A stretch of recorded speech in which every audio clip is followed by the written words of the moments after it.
interpret time?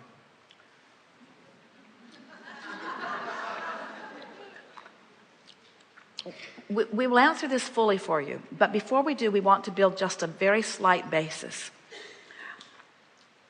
Time and space are all part of the manifested reality into which you were born. And so time and space in that sense are all part of creation. In the same way that the material is part of the spiritual, then time and space are part of the spiritual too. We don't talk of time much unless we are having a conversation with someone like you, because our emphasis is all about the now, where all of your power is. In other words, you're focusing and therefore offering a vibration now, and law of attraction is matching you up with frequencies like it. And the source within you is focusing and offering vibration right now, and law of attraction is lining up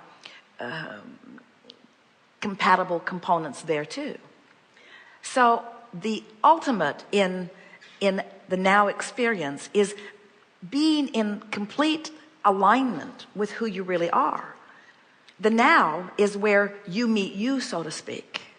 And when you are in complete alignment with who you are, what a powerful now it is. When you stand in this physical body, fully present with all this source energy within you, you are influential in this moment. That's what we were talking about, Jesus healing and so forth. That's what that power of now really is all about.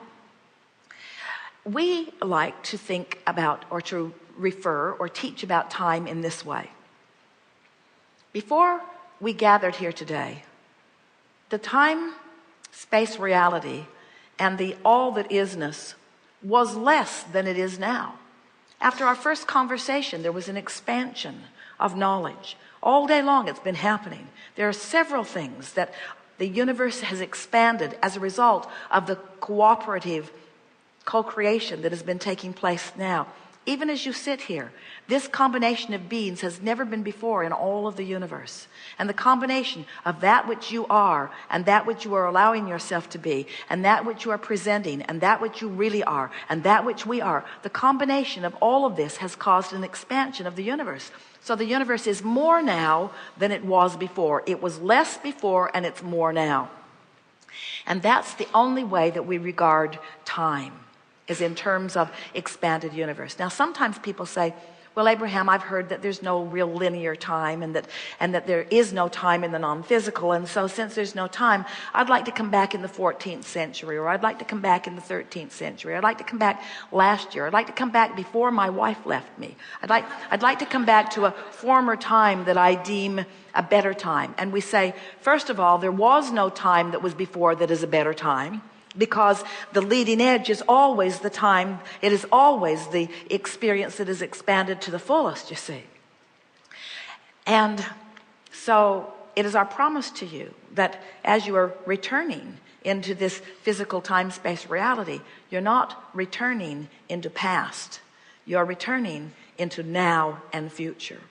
In fact, when you make the decision to come, this is interesting, we've not said this to you before.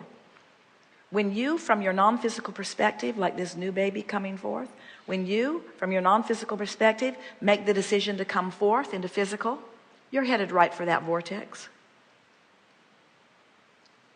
That sort of explains a lot of things, doesn't it? People will say, Abraham, I'm sure I didn't have free will, or I would not have been born to these parents. I would not have been born into this particular environment. And we say, you were headed for your vortex. In other words, you knew that there would be contrast, but you were headed for your vortex. You knew that you are a creator, and you knew that the variety would help to inspire you to new ideas. And you knew that you were being born with a guidance system, and you knew that you would know. You knew that you would find your way. You knew that ultimately that you would return to the fullness of who you are. So you felt no risk, only eager adventure, reason coming forward, you see. So we don't want to say time's irrelevant, because your time and your space give you an opportunity to acknowledge your progress as you are creating. And it is a wonderful thing. In your dream state, your dreams are your creations too, you know. What you think and feel and what manifests always match. And what you think and feel and what manifests in your dream state always matches too. But don't you like the continuity of this time-space reality?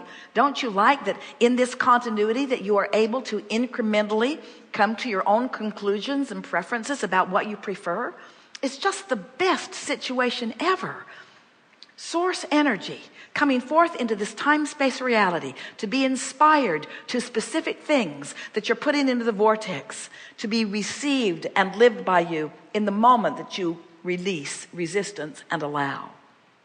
A lot of people have to croak before they return to the fullness of their vortex, you see. We think it's nice that you've figured out that you can have it all while you're here in this time-space reality. Helpful? Thank you.